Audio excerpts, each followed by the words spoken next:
Ndagusuhuza wowe ubana natwe umunsi ku wundi, ndakwifuriza umugisha, amahoro, amahirwe aturuka kuri Nyagasani umwami Imana. Imana rero ikugire neza kandi Uwiteka Imana akwiteho ndetse akurwanirire uko bukeye nuko bwije. Imana y'amahoro, Uwiteka Imana akugire neza. Nkunda kuvuga ngo birashoboka ko waba urwaye, waba ufite ibibazo, waba ufite intambara, waba ufite ingorane nyinshi, yewe birashoboka ko waba unarwaye cyangwa se ufite amadeni, ufite ubukene, nta kazi ufite ubushomeri, ndetse ufite n'abakurwanya, ufite abakuroga, ufite abakwanga, akazi kawe karahagaze, ubucuruzi bwawe buranga, uragenda nabi, abana bawe babuze school fees cyangwa se babuze ubwenge, bamwe ntibarashaka cyangwa se nturabyara, warashatse babuze urubyaro. Ariko icyambere gikomeye dore ngiki maze kukubwira: ubwo ugihumeka umwuka w'abazima, ubwo ukireba, ubwo ukirambura amaboko bikemera, ubwo ugivuga bigakunda, ubwo ugihumeka, Imana ishimwe, uracyafite amahirwe yo kubona ukuboko kw'Imana, uracyafite amahirwe yo gutabarwa, uracyafite ibyiringiro, haracyari amahirwe yo kubona agacu, haracyari amahirwe yo kwakira ubuntu bw'Imana, haracyari amahirwe yo kubona imbabazi z'Imana. Haleluya! Haracyari amahirwe.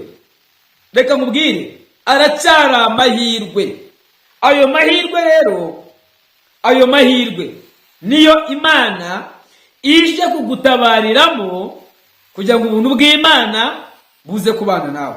Ayo mahirwe ni Imana ije gutabariramo kugira ngo icyo yavuze gisohore. Izina ry'Uwiteka rihabwe icyubahiro.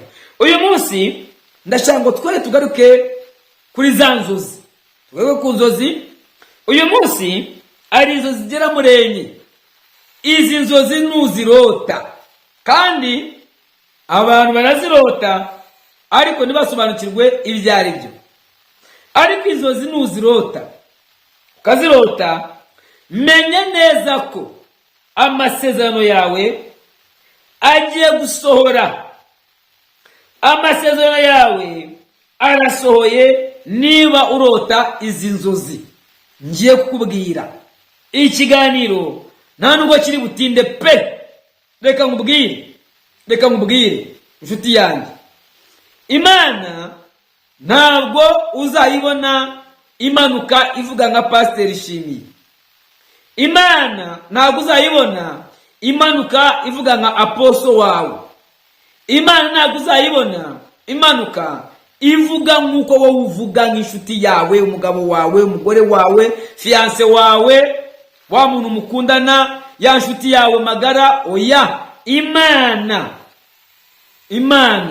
ivugira mu nzozi, ivugira mu muhanuzi, ivugira mu muntu uwo ari we wese uvugana n'Imana. Kandi narababwiye ngo inzozi nanone ntizipfa gusobanurwa uko ziboneye. Ibyo bintu nibyo ukwiriye kwitondera ndetse no kwitwararika, kuko gusobanura inzozi ni impano mu zindi, ni impano nk'uko Imana itanga ubuhanuzi. Gusobanura inzozi ni impano y'Imana. Imana rero iguha umugisha, kandi Uwiteka Imana aguhire ndetse akurwanirire. Kugira ngo rero tuze kuvuga inzozi ya mbere, nyemerera mbanze nguhe ikaze tunasenge n'Imana. Reka nguhe ikaze kuri Humura Program TV. Uyu munsi ni umunsi w'amahirwe Imana iguhaye, ni umunsi w'amahirwe Imana ikugeneye, ni umunsi w'amahirwe Imana ikongeje, ni umunsi w'icyubahiro Imana ikongeje. Niba ari ubwa mbere, kora subscribe, kora like, commenter, share. Imana iguha umugisha mu izina rya Yesu. Dusenge Imana kugira ngo utangire ku nzozi ya mbere, wumve uburyo Imana iza kuvugana nawe buri gihe. Imana yagiye ivugana n'abantu bakomeye mu nzozi. Ba Daniyeli, abami bavuganye n'Imana mu nzozi. Mwibuke umwami arota inzozi, ariko izo nzozi warota inka 7 zibyibushye, arota iz'iminambe zirya izibyibushye, zikomeza kuba iminambe ngo zikomeza kuba umwaku. Bivuze ko umwaku rero ubaho. Singiye kuvuga umwaku, reka nzabivuge mu kiganiro gitaha. Reka dusenge Imana kugira ngo wumve iyi nzozi ya mbere. Uwiteka Imana ishobora byose, ndagushimiye ko uri Imana ikomeye, ndagushimiye ko uri umutabazi, ndagushimiye ko uri umwami w'abami, uri data wa twese mwiza, uri Imana y'icyubahiro, uri Imana y'ibitangaza, uri umunyamaboko magari, uri umunyebambe. Izina ryawe mwami niryubahwe, ubwami bwawe nibuze, mu izina rya Yesu. Nuvugirize impundu kunesha, mwami w'abami niwigaragaze. Reka urukundo rwawe rukomeye, reka imbaraga zawe zikomeye, reka ubutabazi bwawe bukomeye. Komera kw'Imana kuganze, mugambi w'Imana utegeke, kwera kw'Imana gutegeke, ubuntu bw'Imana bugaragare.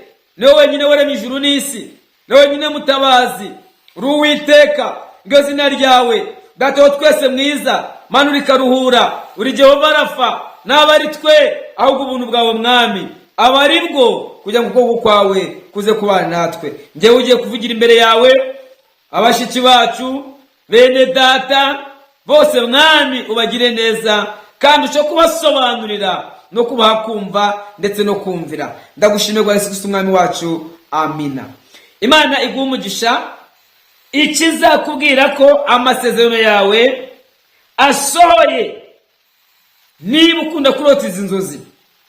Inzozi ya mbere, nurota imineke, ukarota insina, ukarota ibitoki, ariko ibitoki akaba ari ibitoki by'imineke yahiye. Iyi mineke yahiye ushobora kuyirota urimo kuyirya, cyangwa se ukayirota urimo kuyicyuramo mu rugo iwawe. Banza wumve, eske ni mu rutoki urimo kuyisarura? Ushobora kurota uri mu rutoki urimo kuyisarura ya mineke, ukarota ya mineke urimo kugenda uyirya, cyangwa se ya mineke ukabona ugenda uyitwara mu rugo iwawe. Iyi mineke ihiye neza, ukabona ya mineke ihiye neza, bana ya ihiye neza, ya mineke ihiye neza. Menye neza ko amasezerano yawe asohoye. Ahangaha amasezerano yawe arasohoye neza cyane. Amasezerano yawe arasohoye.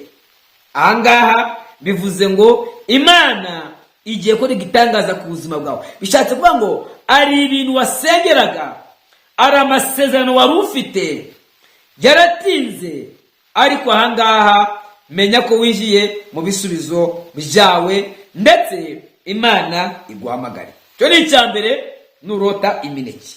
Kigano cyihute cyane. Icya kabiri, nurota umurima wuzuyemo imbuto. Ahangaha cyangwa se ukarota n'igiti cyuzuyemo imbuto, cyangwa se urimo kubona imbuto zivangavanze z'amoko yose. Ahangaha ukarota wa murima wuzuyemo imbuto, za mbuto urimo kuzisarura iteka ryose. Uzabona uri mu murima wuzuyemo imbuto, cyangwa se uri mu murima ugenda usarura ibintu byezemo. Ashobora kuba ari ibishyimbo, ashobora kuba ari amasaka, ashobora se kuba ari ibigori, ashobora kuba ari ingano, ashobora kuba ari uburo.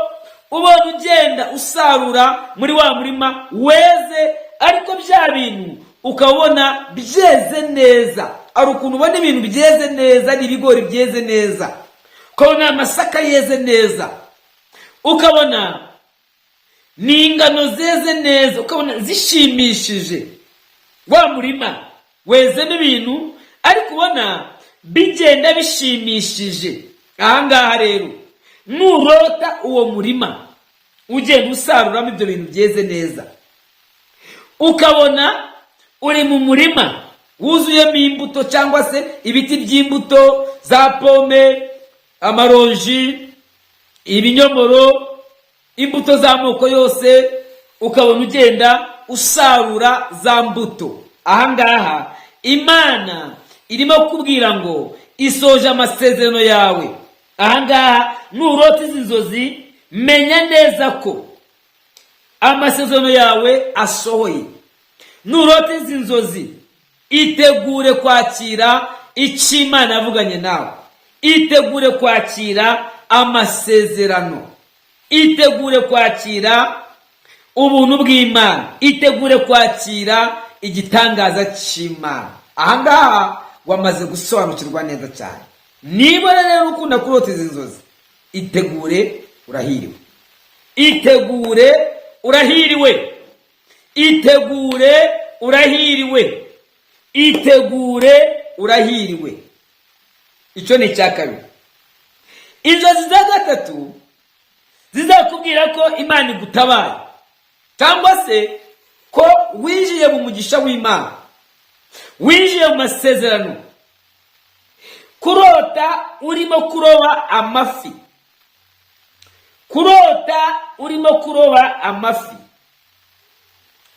ya mafi ukabona uyafata, ukabona uyafata, cyangwa se ukarota urimo kugura amafi, cyangwa se umuntu akuzaniye amafi, ya mafi ukabona amafi meza, ukabona ni amafi meza ashimishije. Ibi ngibi niba urota ibi bintu, ukaba urota aya mafi, ukaba mafi cyane, menya neza ko Imana ikoze igitangaza ku buzima bwawe. Menya neza ko winjiye mu mugisha. Menya neza ko Imana ikubwiye ngo amasezerano yawe arasohoye. Niba rero aho ngeze hano ari inzozi nibura imwe warose, andika muri commentaire. Ari amasezerano yawe asohoye, ari amasezerano yawe asohoye, amasezerano yawe arasohoye. Tangira witegure kwakira, tangira witegure kwakira, tangira witegure kubona igitangaza, tangira witegure ko ukuboko kw'Imana kubanye nawe. Ahangaha rero Imana ivuze ngo nguteretse mu mugisha, hari icyo navuganye nawe, ya masezerano yawe ndetse arasohoye. Bwa buntu bw'Imana Imana yavuganye nawe burasohoye. Ahangaha menya ko uri mu mugisha, ahangaha menya ko winjiye muri presence y'Imana. Imana iguha umugisha. Ngiye kukongeza rwose, ndakongeza inzozi. Nari nkubwiye enye, ndakubwira iya gatanu yaje. Numvise iza yaje rwose, koko njyewe buriya njya umugisha niyo umuntu ambwiye inzozi ze nyizumva gusa nyifungura, kuko njyewe Imana yigeze kumbwira kuma impano, irambwira ngo nguhaye impano yo kumenya ibihishwe, yo gusobanura imyuka. Inzozi ubundi ziri mu bintu byo gusobanura imyuka, wishyurirwa. Ukimbwira inzozi, umwuka w'Imana itaza muri njye utaranzisoza, nshobora kutamubwira kuko Imana ihita imishurira byose. Ngahita mubwira icyo Imana ishaka kuvugana nawe cyane. Kandi ushobora kubwira inzozi iyo nazumvise neza, sinkubwira ngo njye kugencerariza, oya, ahubwo mpita nkubwira ngo tugomba gusenga Imana, hanyuma ikadusobanurira, nkazakubwira Imana yaduhishuriye. Hanyuma inzozi za kane zikwereka ko Imana isoje amasezerano yawe, ni ukurota ukora ikizamini ariko ukabona uragitsinze cyane, cya kizamini ukagitsinda. Ahangaha rero niba ubona ikizami ugitsinda, ukabona ukora ikizami ukabona uragitsinze, itegure ko Imana ikoze igitangaza ku buzima bwawe. Ahangaha Imana iri kubwira ngo ari ibintu wari urimo bikomeye, ariko Imana ikujyanye mu isezerano rishya.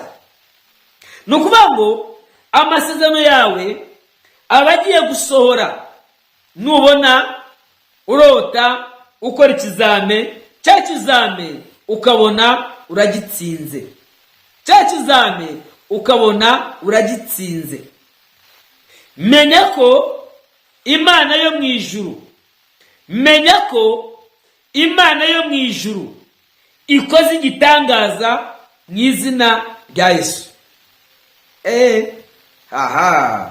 Ahangaha Imana ibigutabaye, Imana ibikugiriye neza, Imana ibikurwaniriye muvandimwe. Ni ukuvuga ngo ari ibintu ugiye gutsinda cyane ku buzima bwawe, ari igitangaza Imana ikoze ku buzima bwawe. Hari intambara warwanaga ariko utsinze, ari amasezerano yawe Imana isohoje.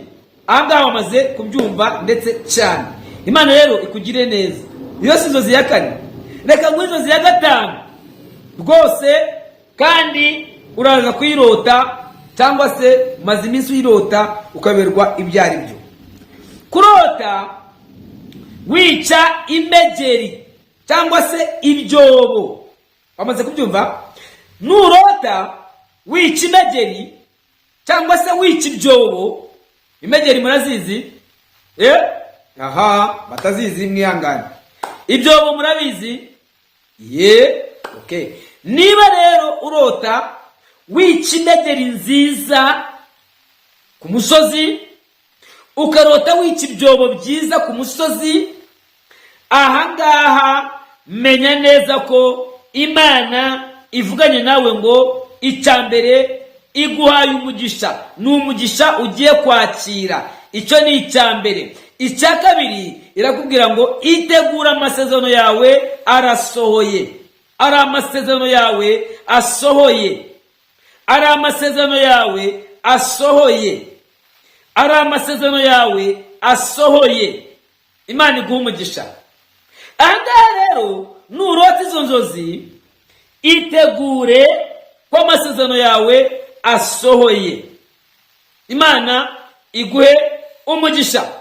Uwiteka Imana akurebane amaso y'imbabazi. Ikiganza cy'Imana kize ku buzima bwawe. Ineza y'Imana ikugote. Ndagukunda mu izina rya Yesu Kristo. Kora subscribe, kora like, kora comment, shiramo share. Izi nzozi waba warazirose. Niba warazirose rero shiramo imitima izamuke cyane hejuru kugira ngo ko Imana kuze kubana natwe. Amahoro y'Imana atugire neza, kandi imbabazi z'Uwiteka n'imigisha y'Imana n'icyo cy'Uwiteka Imana biganze bitegeke mu izina rya Yesu Kristo. Amen. Imana ikugire neza, Imana iguhe umugisha, Uwiteka Imana akurebane amaso y'imbabazi. Icyambere gikomeye, ndagukunda. Mwifurije umugisha w'Imana, mwifurije amahoro y'Imana, ukomera ku Imana kuze kubana nawe mu izina rya Yesu Kristo. Amen. Hanyuma niba ushaka kuduhamagara, wareba munsi y'ikiganiro harimo nimero yacu, waduhamagara hanyuma tukakugira inama, cyangwa se ukatubaza ibindi bintu byose ushaka kutubaza tukagusubiza mu izina rya Yesu Kristo. Reka dusenge Imana rero kugira ngo Uwiteka aze kubana natwe mu izina rya Yesu. Mana Data wa twese mu ijuru, ndagushimiye ko uri Imana ikomeye, ndagushimiye ko uri umutabazi wacu, uri Uwiteka ryo zina ryawe mu izina rya Yesu Kristo. Sengeye mwene data, sengeye mushiki wacu kugira ngo umugire neza kandi umurwanirire, mwiteho cyane, umurengere neza y'Imana imugote, mbabazi z'Imana zimwuzure, ubuntu bw'Imana bumonekeho, kandi ishimwe ry'Uwiteka rize kubana natwe. Urakoze Mwami kubwa none n'ubwiteka ryose, kandi ukomeze kurushaho kudusobanurira no kutubwira igenda kubaho icyo kibi cyawe iteka ryose mu izina rya Yesu Kristo. Amina. Shalom, shalom.